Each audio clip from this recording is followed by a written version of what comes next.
तो चलिए बच्चों, हम लोग बायोमोलिकुल्स पढ़ रहे थे और बायोमोलिकुल्स में हम लोगों ने अब तक एक बायोमोलिकुल्स को कंप्लीटली समाप्त कर लिया है, दैट इज द प्रोटीन। और प्रोटीन के बारे में जितने भी क्वेश्चन आपसे बन सकते हैं सब कुछ मैंने बता दिया है। इवन मैंने आपको 12th बायोमोलिकुल्स केमिस्ट्री की एनसीईआरटी भी कवर कर दी है।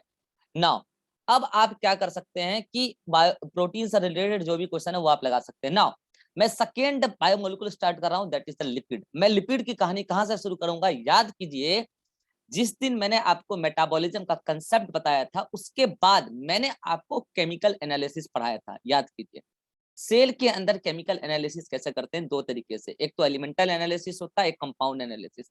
और याद कीजिए मैंने जब आपको केमिकल एनालिसिस का मेथड बताया था, ऐसे ऐसे करना, सेल को चूर देना, चटनी बना लेना, छाक देना उसको, ये सब, तो मैंने आपको बोला था कि दो टाइप के फ्रैक्शन मिलते हैं लास्ट में, एक होता है एसिड सोल्यूबल पूल और एक होता है एसिड इनसोल्यूबल पूल। याद कीजिए मैंने कहा था जो नहीं छना वो मैक्रोमोलिक्यूल और जो छन गया वो माइक्रोमोलिक्यूल। और मैंने कहा था कि माइक्रोमोलिक्यूल का मॉलिक्यूलर वेट 1000 डाल्टन से कम होता है और मैक्रो का 1000 या उससे अधिक होता है।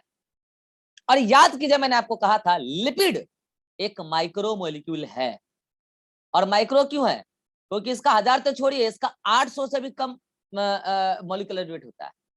मॉलिक्यूलर वेट 800 किलो डाल्टन से भी कम होता है, तो सही बात है माइक्रो। लेकिन इसके साथ ही मैंने ये भी कहा था लिपिड नीचे नहीं छना था, याद आया? लिपिड एसिड सोल्यूबल पूल में नहीं था, एसिड इनसोल्यूबल पूल में था, जबकि लिपिड माइक्रोमोलिक्यूल है। माइक्रोमोलिक्यूल होने के बावजूद लिपिड मैक्रोमोलिक्यूल फ्रैक्शन में आया था, उसका कारण मैं आपको बता रहा हूं। तभी बताया था, मैं आपको फिर से रियलाइज करा रहा हूं, क्योंकि लिपिड यूं ही नहीं पड़ा रहता जैसे प्रोटीन और कार्बोहाइड्रेट साइटोप्लाज्म में पड़े रहते। Lipid major component cell membrane का होता है, चाहे वो किसी सेल के ऑर्गेनेली का मेम्ब्रेन हो, चाहे सेल का खुद का अपना प्लाज्मा मेम्ब्रेन, उसका एक मेजर कंपोनेंट होता है लिपिड। और जब आप सेल का ग्राइंडिंग करते हो तो वो जो लिपिड मेम्ब्रेन है वो वेसाइकल्स बना लेती है, और वो वेसाइकल का साइज इतना बड़ा होता है कि वो फिल्ट्रेशन स्लिट से नीचे छन के नहीं आ पाता। That is the reason lipid being a micromolecule found in macromolecule fraction. तो जब भी लिपिड की कहानी शुरू करेंगे यहीं से करेंगे, क्योंकि ये बात दिमाग में आता ही आता है कि जब ये माइक्रोमोलिक्यूल है तो ये मैक्रोमोलिक्यूल फ्रैक्शन में पाया जाता है। नाउ अब हम लिपिड के बारे में कुछ जनरल बातें आपसे करें। सबसे पहली बात, जैसा आपने प्रोटीन के बारे में पढ़ा, प्रोटीन एक पॉलीमर है और उसका मोनोमर अमीनो एसिड। ऐसे आप कार्बोहाइड्रेट पढ़ेंगे, कार्बोहाइड्रेट में मोनोमर होता है मोनोसेक्राइड, देन उससे अलग अलग टाइप के पॉलीमर बनते हैं, disaccharide and polysaccharide, complex polymer of carbohydrate. तो वो सब, अच्छा डीएनए पढ़ेंगे आप, पॉलीमर ऑफ न्यूक्लियोटाइड, आरएनए पढ़ेंगे पॉलीमर ऑफ न्यूक्लियोटाइड। यानी कि nucleic acid, carbohydrate, protein, these are polymer biomolecules, but protein is not polymer. Protein never forms polymer, ये कभी पॉलीमर नहीं बनाते हैं। बट यहां पे एक एक्सेप्शन आता है, तो आपको यूं बोलना चाहिए generally do not form polymer. तो क्या कौन सा एक्सेप्शन है बताएंगे। 3 टाइप के लिपिड बताएंगे हम आपको। एक टाइप आपको हम बताएंगे डिराइव्ड लिपिड, और डिराइव्ड लिपिड में भी मैं आपको लिपिड बताऊंगा क्रोमोलिपिड, और उसमें मैं आपको ये बताऊंगा कि क्रोमोलिपिड पॉलीमर बनाता है और उसका मोनोमर आइसोप्रीन होता है, ये भी बताऊंगा। तो अगर ऐसा बोला जाए कल को आपको mostly lipid do not form polymer, line सही है। अगर ये बोला जाए all the lipid not form polymer, line गलत है, क्योंकि एक्सेप्शन है, कुछ लिपिड पॉलीमर बनाते हैं, ये होता है, ठीक है। हाँ, लेकिन मेजॉरिटी केस में लिपिड पॉलीमर नहीं बनाते हैं। नाउ अब लिपिड के बारे में कुछ जनरल बातें। बच्चों मैं आपको एक बात बताता हूं, अगर आपके सेल के अंदर कोई भी मॉलिक्यूल है, चाहे वो लिपिड हो, कार्बोहाइड्रेट हो, या मैंने आपको दिन बोला था दुनिया के हर सेल में यही मॉलिक्यूल है, lipid, carbohydrate, nucleic acid, protein, even non livings में भी यही है। मैंने कहा था अर्थ क्रस्ट से कंपैरिजन करके। तो यार एक बात बताना, जब आप फूड कंपोनेंट खाते हो, मांस खाओ कि घास खाओ, आप खाते कार्बोहाइड्रेट, प्रोटीन, लिपिड ही हो, ये बात जान लेना। चाहे मांस खाओ कि घास खाओ, खाते आप वही हो, और वो उसमें सेल होता है और आप उसी का डाइजेशन करके एनर्जी लेते हो। आप डाइजेस्टिव सिस्टम में पढ़ोगे। नाउ क्वेश्चन इज दैट कि कौन सा फूड कंपोनेंट, 4 ऑप्शन आपके पास, carbohydrate, protein, lipid, nucleic acid, कौन सा फूड कंपोनेंट इसमें मेनली 3 फूड कंपोनेंट है, कार्बोहाइड्रेट, प्रोटीन, लिपिड। कौन सा फूड कंपोनेंट ज्यादा एनर्जी देता है और कौन सा फूड कंपोनेंट, ज्यादा मत छोड़ो, सोचो अब, इंस्टेंट एनर्जी देता है? ये 2 अलग अलग बात। फिर से बोल रहा हूं, कौन सा फूड कंपोनेंट इंस्टेंट एनर्जी देता है और कौन सा फूड कंपोनेंट मैक्सिमम एनर्जी देता है? ये 2 अलग अलग बातें मैं इसको सिखा रहा हूं, ठीक है, सुनना ध्यान से। अगर जब हम बात करेंगे मैक्सिमम एनर्जी देने की बातें, तो हम वहां देखेंगे वो फूड कंपोनेंट जो मैक्सिमम रिड्यूस्ड होगा। मैंने बोला है मैक्सिमम रिड्यूस्ड होगा, मतलब मिनिमम ऑक्सीडाइज्ड होगा, मिनिमम ऑक्सीडाइज्ड होगा। वो फूड कंपोनेंट मैक्सिमम एनर्जी देगा आफ्टर देयर ब्रेकडाउन, ठीक। जो फूड कंपोनेंट मिनिमम रिड्यूस्ड होगा एंड मैक्सिमम ऑक्सीडाइज्ड होगा, मैक्सिमम ऑक्सीडाइज्ड होगा, वो इंस्टेंट एनर्जी देगा। बस ध्यान रखना, इंस्टेंट एनर्जी देने की बात हुई है, ये बात नहीं हो रही कि इंस्टेंट में सबसे ज्यादा देगा। अब समझना यहाँ पे मैं आपको क्या बताने जा रहा हूँ। आपके सामने 3 फूड कंपोनेंट है, कार्बोहाइड्रेट, प्रोटीन और लिपिड। बच्चों मैं आपको फैक्ट बताता हूँ, अगर आप ये देखोगे कि इन तीनों में सबसे ज्यादा रेड्यूस्ड कौन है, most reduced compound in lipid, most reduced compound, okay, यानी कि लिस्ट ऑक्सीडाइज्ड, बोलो लिस्ट ऑक्सीडाइज्ड। अगर हम आपसे ये पूछें कि कौन सा कंपाउंड सबसे ज्यादा ऑक्सीडाइज्ड है, मतलब लिस्ट रेड्यूस्ड है, दैट इज द कार्बोहाइड्रेट। ये मोस्ट ऑक्सीडाइज्ड कंपाउंड है, मोस्ट ऑक्सीडाइज्ड कंपाउंड है एंड लीस्ट रेड्यूस्ड कंपाउंड है। और कैसे पता करते हैं कि कोई भी कंपाउंड ज्यादा ऑक्सीडाइज्ड है या ज्यादा रिड्यूस्ड है? सिंपल सा फंडा है, आप H/O का रेशियो देख लेना, एटम मतलब मॉलिक्यूल्स। और आपको मैं बता देता हूं, अगर आप लिपिड में H/O का रेशियो देखेंगे तो यहाँ पर रेशियो आपको 2:1 मिलेगा। बताओ, हाइड्रोजन लगभग डबल है ऑक्सीजन के तुलना में, ये सुनो। और जहां हाइड्रोजन ज्यादा होता है उसको रिड्यूस्ड बोलते हो या फिर ऑक्सीडाइज्ड बोलते हो? रिड्यूस्ड। ऑक्सीजन कम है उस कंपाउंड में तो यानी कि लिस्ट ऑक्सीडाइज्ड। और इसका जस्ट रिवर्स होता है कार्बन। इसमें ऑक्सीजन की मात्रा, ग्लूकोज का एग्जांपल ले लो ना, C6H12O6, ठीक है, एक मिनट रुक जाओ, इसका एग्जांपल मत लो क्योंकि मोनोसेक्राइड है। आप कोई भी पॉलीसेक्राइड लेना, और पॉलीसेक्राइड में आप ये देखना कि ओवरऑल आपको उसमें हाइड्रोजन कम मिलेगा और मतलब H/O का रेशियो आपको अपोजिट मिलेगा लिपिड के। मतलब आप कह सकते हैं कि वहां उस कंपाउंड में ऑक्सीडाइज्ड नेचर कम है, ऑक्सीडाइज्ड नेचर ज्यादा है, रेड्यूस्ड नेचर कम है। और लिपिड में रेड्यूस्ड नेचर ज्यादा है और ऑक्सीडाइज्ड नेचर कम है। ये एक फंडा बताया, अब समझना ध्यान से।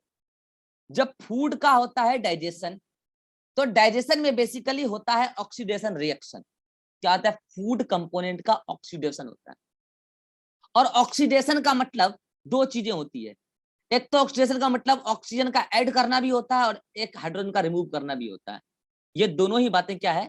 ये दोनों बातें ऑक्सीडेशन होता है, ठीक है, समझना ध्यान से। हमारे बायोलॉजिकल सिस्टम में फूड के कंपोनेंट के दौरान जो ऑक्सीडेशन रिएक्शन होता है वो ये वाला होता है, हाइड्रोजन को रिमूव करना। चलो बताओ प्रतीक तिवारी, अगर ऐसा है फूड कंपोनेंट के ऑक्सीडेशन का मतलब हाइड्रोजन को रिमूव करना, तो मैं आपको ये बता देता हूं, CH बॉन्ड तोड़ के हाइड्रोजन को रिमूव करते हैं तो इससे एनर्जी रिलीज होता है। वही एनर्जी हमारे अलग अलग एक्टिविटी में काम आता है, ठीक है। तो मुझे बताओ, जो कंपाउंड सबसे ज्यादा हाइड्रोजन रखा होगा उसका सबसे ज्यादा ऑक्सीडेशन होगा, या जो कंपाउंड सबसे कम हाइड्रोजन रखा होगा उसका सबसे ज्यादा ऑक्सीडेशन होगा?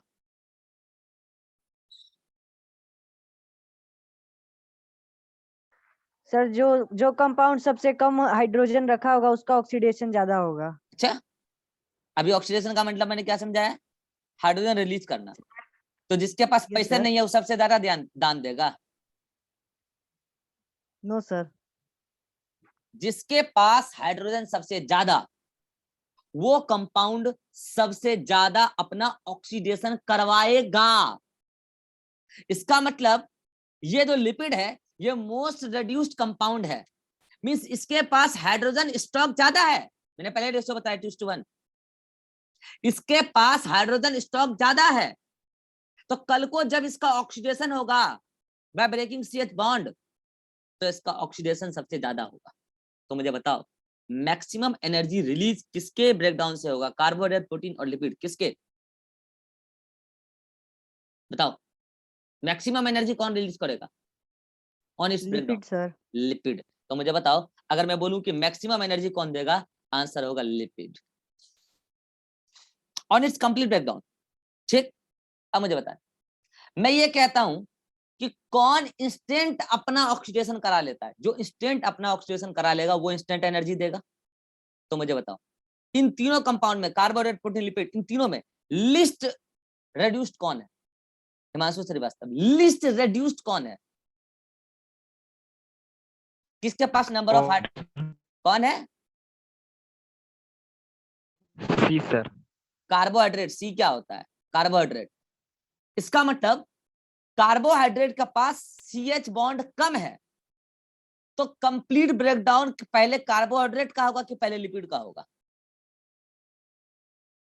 बोलो हिमांशु श्रीवास्तव। मतलब ये फिर से बोलिएगा सर। आपका नेटवर्क एरर है, अगर है ज्यादा तो फिर बोल दीजिए। मैं एक बोल रहा हूं कि कार्बन और सॉरी कार्बोहाइड्रेट और लिपिड में कौन, किसके पास CH बॉन्ड स्टॉक कम है?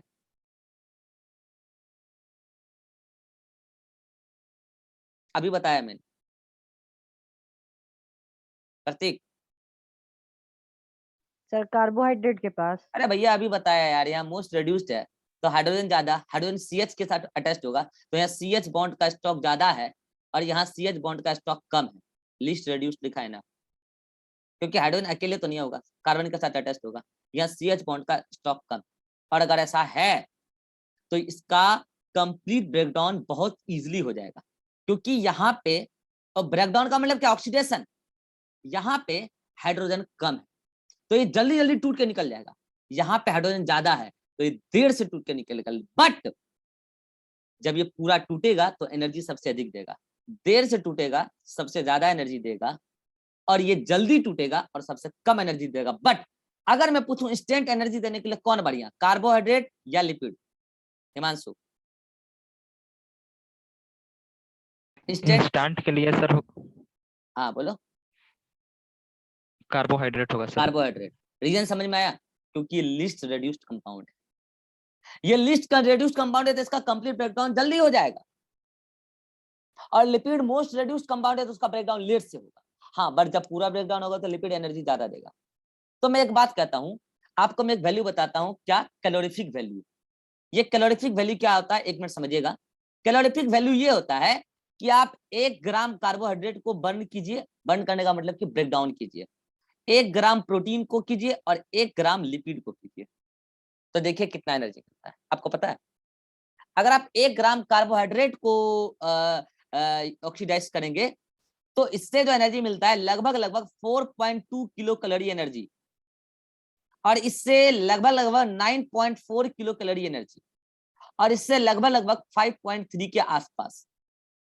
तो मुझे बताइए कंप्लीट ब्रेकडाउन देने के बाद आप 1 ग्राम फूड को कंप्लीटली तोड़ दीजिए, तो इससे मिलता है 4.2 ग्राम किलो कैलोरी एनर्जी, इससे मिलता है 5.3 और इससे मिलता है 9.4। मुझे बताइए सबसे ज्यादा एनर्जी कौन दिया है कंप्लीट ब्रेकडाउन पे?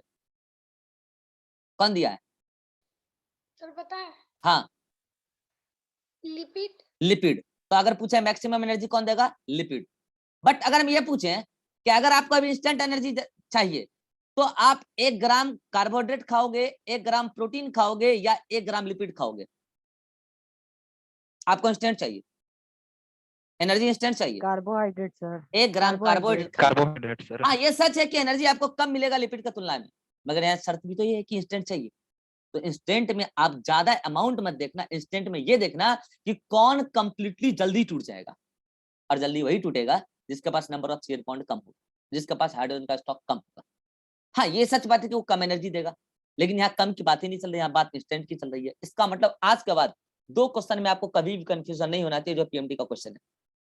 इंस्टेंट एनर्जी देने के लिए फेवरेबल फूड सोर्स कार्बोहाइड्रेट, तभी आप इंस्टेंटली ग्लूकोज पीते हो जब एनर्जी चाहिए होता है। मगर मैक्सिमम एनर्जी देने के लिए फेवरेबल फूड सोर्स लिपिड।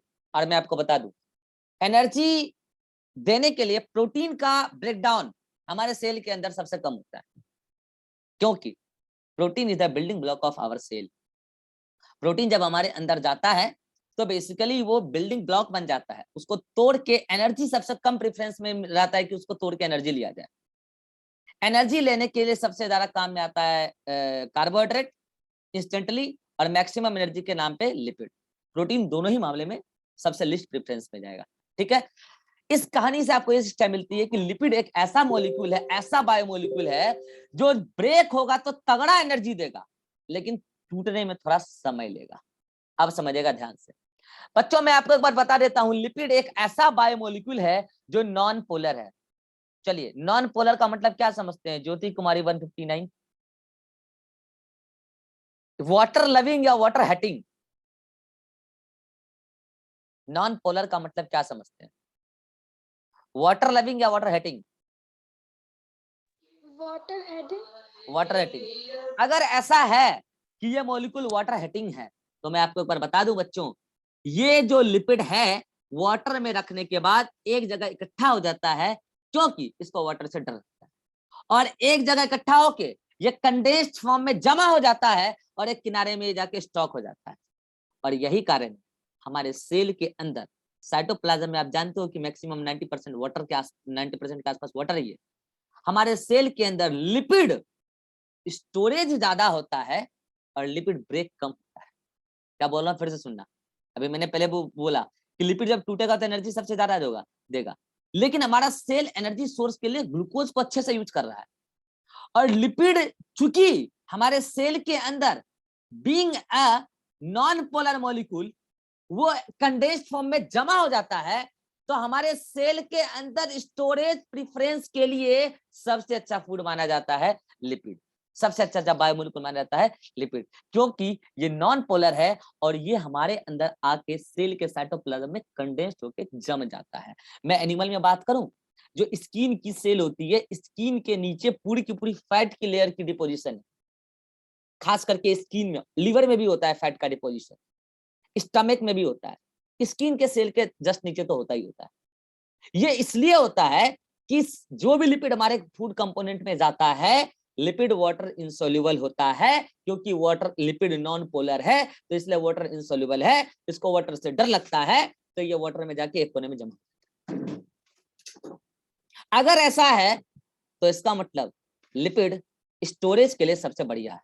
हाँ, लेकिन एक बात है, जिस दिन लिपिड का कंप्लीट ब्रेकडाउन होगा तो एक बात जान लीजिए, ये कार्बोहाइड्रेट की तुलना में 2 गुना से भी ज्यादा एनर्जी देगा। कैसे? तो ये देखिए, ये 1 ग्राम कार्बोहाइड्रेट टूटेगा तो 4.2 किलो कैलोरी एनर्जी मिलेगा, और 1 ग्राम लिपिड टूटेगा तो 9.4। बताइए, दुगुना से भी ज्यादा है कि नहीं?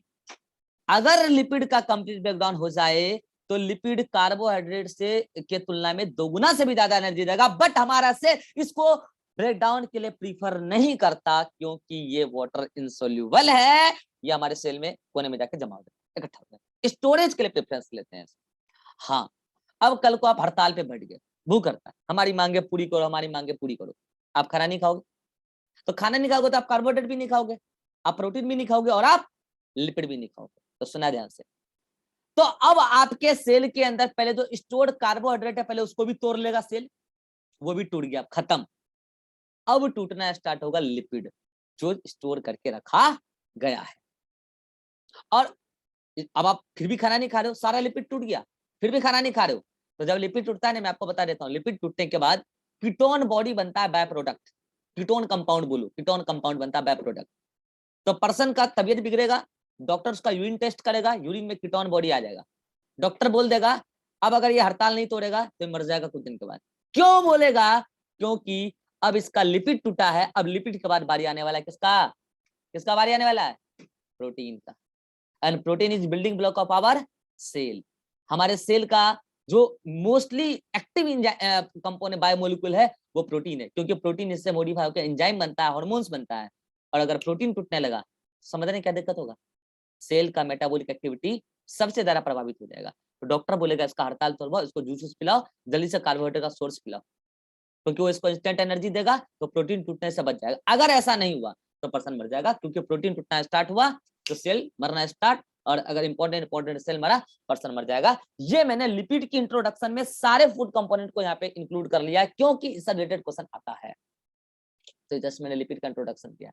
नाउ लिपिड 3 प्रकार का होता है बच्चों, एक होता है सिंपल लिपिड, एक होता है कंजुगेटेड लिपिड और एक होता है डिराइव्ड लिपिड। और सिंपल लिपिड भी 2 प्रकार का होता है, एक होता है ग्लिसराइड और एक होता है वैक्स, हम सभी पढ़ेंगे। और एक होता है कंजुगेटेड लिपिड, वो भी 2 प्रकार का होता है, एक होता है ग्लाइकोलिपिड और एक होता है फॉस्फोलिपिड। और डिराइव्ड लिपिड भी 2 प्रकार का होता है, एक होता है एस्टेरॉल और एक होता है क्रोमोलिपिड, ठीक है। और फिर क्रोमोलिपिड जो हम बताए वही होता है एक्सेप्शन, वो पॉलीमर होता है, उसका मोनोमर आइसोप्रीन होता है। सारी बातें आपके नोट्स में लिखी मिल जाएगी जो भी मैंने अब तक बोला है। नाउ आज की लेक्चर में मैं स्टार्ट करने जा रहा हूं सिंपल लिपिड, और सिंपल लिपिड को बड़े ध्यान से समझेंगे, कंसेप्चुअल क्वेश्चन आता है, थोड़ा बॉन्डिंग ध्यान से समझना है। यहाँ से क्वेश्चन जो आता है बिल्कुल कंसेप्चुअल आता है। पहले मैं यहाँ तक आपको सारा नोटबुक एक बार दिखा देता हूँ, दिख रहा है नोट्स आपको? दिख रहा होगा। चलो आ जाओ लिपिड पे, लिपिड लिपिड लिपिड, यहाँ पे रहा लिपिड। ये देखिए लिपिड, आ जाइए। लिपिड के बारे में सारा इंट्रोडक्शन मैंने यहाँ पे कर दिया है, देख लो देख लो ये सब। अच्छा एक बात और, अगर ऐसा है कि सर लिपिड वाटर में इनसॉल्युबल है, तो सर सॉल्युबल है किसमें? क्या लिपिड सॉल्युबल होता ही नहीं है? लिपिड घुल नहीं सकता? ये क्वेश्चन आता है एग्जाम में, कोई दिमाग लगा के बता सकता है? लिपिड मैं कह रहा हूं कि लिपिड एक नॉन पोलर मॉलिक्यूल है, इसलिए वाटर में इनसॉल्युबल है। तो क्या लिपिड किसी भी सॉल्वेंट में सॉल्युबल होता होगा? अगर होता होगा तो सर नॉन पोलर मॉलिक्यूल में होगा। बहुत बढ़िया, नॉन पोलर मॉलिक्यूल नहीं, नॉन पोलर सॉल्वेंट बोलो। नॉन पोलर सॉल्वेंट में फॉर एग्जांपल हॉट अल्कोहल, गरम दारू, यानी गरम दारू भी होता है ना, हॉट अल्कोहल, ईथर, ये सब ऐसे कंपाउंड, क्लोरोफॉर्म, ये सब ऐसे कंपाउंड हैं, ऐसे मॉलिक्यूल्स हैं जो नॉन पोलर सॉल्वेंट है। और इस बेंजीन, इनके अंदर आराम से घुलता है लिपिड, बट हमारे सेल के अंदर ये नहीं होता, ये लैब में होता है। हमारे सेल का में तो पानी है, अरे हमारे सेल में तो पानी है, उसमें लिपिड जाके जमा हो जाता है, इसीलिए स्टोरेज के लिए सबसे ज्यादा प्रीफर्ड सेल किसको करता है? लिपिड को, ठीक। तो ये बातें आपको यहाँ लिखी मिल जाएगी कि लिपिड वाटर में तो इनसॉल्युबल है क्योंकि नॉन पोलर है, बट लिपिड सॉल्युबल है अदर ऑर्गेनिक सॉल्वेंट जो कि खुद नॉन पोलर है, जैसे अल्कोहल। हॉट लिख लेना है यहाँ पे, हॉट और कोल्ड अल्कोहल का थोड़ा प्रॉपर्टी अलग होता है, ठीक है। Hot alcohol, ether, acetone, chloroform and many more, ठीक है। Lipid generally do not form polymer, क्योंकि कुछ कुछ पॉलीमर बनते भी हैं, ठीक है। हाइड्रोजन और ऑक्सीजन का रेशियो 2:1 आप बताएंगे, मींस ऑक्सीजन बहुत कम है, मतलब ये रेड्यूस्ड कंपाउंड ऑक्सीडाइज्ड नहीं है, ठीक है। ये सारी बातें मैंने आपको बता दी है। और ये देखो कैलोरीफिक वैल्यू, ये आपको याद रखना है क्योंकि डाइजेस्टिव सिस्टम में ये दे रखा है। कार्बोहाइड्रेट का अप्रोक्सीमेटली 4.2 किलो कैलोरी मिलता है अगर 1 ग्राम कार्बोहाइड्रेट बर्न हो, मतलब ऑक्सीडाइज्ड हो। लिपिड का अप्रोक्सीमेटली 9.45 आता है, 9.3 भी कई बुक में लिखा मिल जाएगा आपको, ठीक है। यानी कि लगभग कार्बोहाइड्रेट का डबल है। और प्रोटीन का 5.3 या 5.6 कुछ बुक अलग अलग देती है, तो आप 5.5 के अराउंड याद रख लोगे तो काम हो जाएगा आपका, ठीक है। वो ज्यादा पास नहीं पूछेगा, अदरवाइज जो मोस्ट वैलिड डाटा होगा एक्सपेरिमेंटल वो होगा, ठीक है। अब मैंने कहा कि लिपिड 3 प्रकार के होते हैं, मैंने पहले बता दिया, simple lipid, conjugated lipid and derived lipid. Simple lipid 2 type के होते हैं, एक होता है ग्लिसराइड, एक होता है वैक्स, हम पढ़ेंगे आज। कंजुगेटेड लिपिड 2 प्रकार का, ग्लाइकोलिपिड और फॉस्फोलिपिड, कल पढ़ेंगे। देन डिराइव्ड लिपिड 2 प्रकार का, एक स्टेरॉइड और ये 2 प्रकार का एस्टेरोल और एस्टेरॉन, जो हम पढ़ेंगे नेक्स्ट क्लास। और क्रोमोलिपिड यही एक्सेप्शन, पॉलीमर बनाता है और इसका मोनोमर होता है आइसोप्रीन, इसको टर्पीन्स भी कहते हैं। इसका बेस्ट एग्जांपल है बीटा कैरोटीन, जो विटामिन ए का प्रिकर्सर है। ये एग्जाम में क्वेश्चन आता है। क्या बोल रहा हूँ, फिर से रिपीट कर रहा हूँ, क्रोमोलिपिड एक प्रकार का डिराइव्ड लिपिड है और इसको टर्पीन्स भी कहते हैं। इसका बेस्ट एग्जांपल है बीटा कैरोटीन। आता है बीटा कैरोटीन मॉडिफाई होके बीटा कैरोटीन केमिकली मॉडिफाई होके विटामिन ए बनाता है, that means the beta carotene is the precursor of vitamin A, ठीक है। नाउ अब आप समझ चुके होंगे कि हमें लिपिड में पढ़ना क्या है। आज हमें स्टार्ट करना है सिंपल लिपिड। और बच्चों मैं बता दूं, सिंपल लिपिड को न्यूट्रल लिपिड भी कहते हैं। क्यों कहते हैं? क्योंकि इस पर नेट चार्ज 0 होता है, इसमें नेट चार्ज होता है कुछ कुछ, जो हम कल पढ़ेंगे तो आपको दिखाएंगे विषय। सिंपल लिपिड में नेट चार्ज 0 होता है। नाउ अभी मैं अगले मीटिंग में आपको बताऊंगा कि सिंपल लिपिड का क्या स्ट्रक्चर है, ग्लिसराइड क्या होता है, वैक्स क्या होता है, सारी बातों पर डिस्कशन करेंगे। यहां तक में अगर आपको कोई डाउट है तो आप पूछ सकते हैं। लिपिड का जस्ट इंट्रोडक्शन मैंने आपको दिया है। Himanshu, any doubt? No sir, बस थोड़ा बीच में सर नेटवर्क एरर हो गया था तो वो देख रिकॉर्डिंग देख लेंगे लीजिए। यूट्यूब से। Jyoti, any doubt? Okay sir. Jyoti, No, sir. 159, 160। Prateek Tiwari, any doubt? No sir. चलिए मिलिए, आइए अगले मीटिंग में ज्वाइन कर लीजिएगा सेम लिंक से।